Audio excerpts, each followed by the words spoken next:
নবী কিন্তু বলেছেন তিনটা কাজ তোমরা তাড়াতাড়ি করবা। কয়টা কাজ?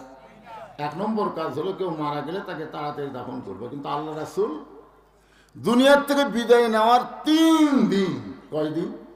3 দিন দুনিয়াতে ছিলেন, তিনি বললেন তাড়াতাড়ি করবা, আর তিনি থাকলেন 3 দিন। আল্লাহ রাসূল বলেছেন ছেলে মেয়ে যখন বয়স হয়ে যাবে তখন বিয়ে দিতে দেরি করবা না। সরকারি বয়স না, দরকারি বয়স।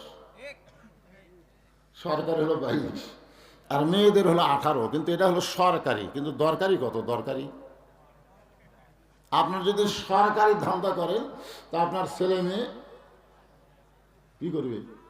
ওভার ডিউটি করবো। ওভার ডিউটি বলছেন। আর 3 নম্বর হলো কেউ যদি ঋণগ্রস্ত হয়, টাকা পয়সা হাতে আসার সাথে সাথে ঋণ পরিশোধ করা লাগবে, দেরি করা যাবে না। কয়টা? 3।